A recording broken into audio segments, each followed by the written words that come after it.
Спасибо, что зашли в гости ко мне на канал на приготовление хлебушка. Мы с вами замешиваем тесто. Возьмем дрожжи, если сухие, 2 чайных ложки, если живые, нам понадобится грамм 15.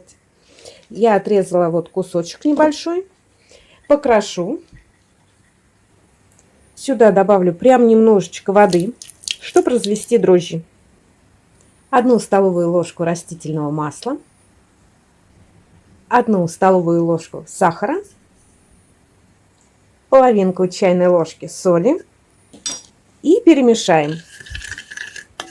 Оставим на минут 5, прям совсем немножечко. Надо посмотреть на активность дрожжей. Если вы тесто замешиваете полностью на воде, то можно долить и всю воду. Я буду замешивать на минеральной воде. Вливаем минеральную воду или простую, не мешая. И всыпаем просеянную муку. Я всыпаю стаканами, мне так удобней. Полностью, сколько вам нужно ингредиентов, будет в описании под видео. Муку желательно просеивать. Ну и теперь замешиваем тесто. Я сначала мешаю ложкой, а потом руками. У меня на тесто ушло 4 стакана муки.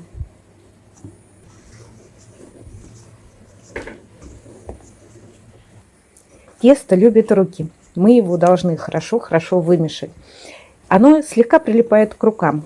Можно слегка посыпать мукой и продолжать дальше мешать. Тесто закроем пленкой и утеплим. У меня вот такой мешочек. И оставляем подниматься. Это может быть и полчаса, может быть и 2 часа. Все зависит от температуры вашего помещения и активности дрожжей. Тесто наше подошло, я смочила руки растительным маслом, и нам нужно его обмять, хорошо обмять. В тесто добавляю семя льна. У меня его много, примерно 3-4 ложки столовых. И добавлю я изюм. Изюм хорошо промыла и замочила. Он у меня без косточек. И теперь я хорошо все вымешиваю.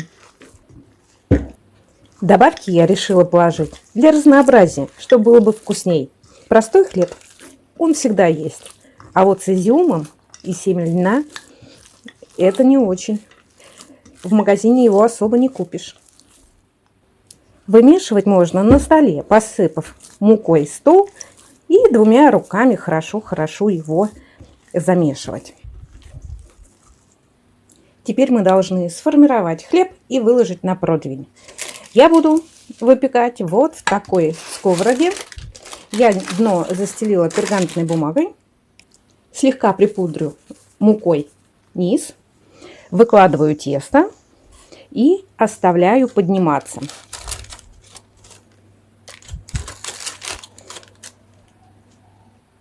Верх тоже слегка присыплю мукой, но совсем немножко. Придадим поровней форму. Не растягивайте.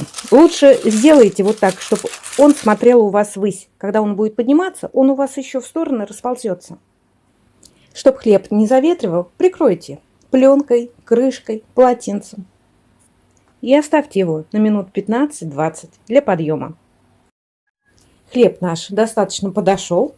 Больше я его не буду в расстойке держать. Я разрезаю вот таким канцелярским ножом. Во-первых, он очень острый. Мы делаем надрезы.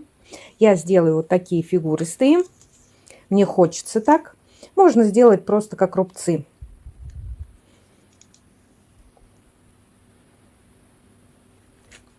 Слегка. Но прорезаем где-то 1 сантиметр. И ставим в духовку выпекаться. Температура 180 градусов, примерно 30 минут.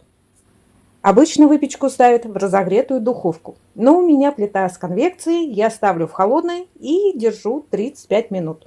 Духовку, то и дело, мы с вами не заглядываем. Как учуем запах вкусного хлеба, тогда можно посмотреть в окошко, если у вас есть подсветка. Я, когда замешиваю тесто, сильно крутое, я его не делаю. Мне нравится, чтобы оно было слегка жидковатое. Тогда он будет воздушный. Но также тесто не должно быть жидкое. Если есть желание, то можете вверх теста сбрызнуть водой или слегка присыпать мукой. Хлеб наш испекся. Я налила подсолнечное масло и сейчас я его смажу. Так он будет блестючий, симпатичный и румяный. И даем остыть. А потом будем нарезать и посмотрим, что у нас внутри. Хлеб у меня слегка теплый. Посмотрите, какой он мягкий и отпружинивает. Посмотрите, какой он получился. Вот обратная сторона. Совершенно не горелая. Посмотрите, какая прелесть. Изюм, льняное семя. Советую приготовить. Полный рецепт будет в описании под видео. С вами была Валентина. Пока-пока.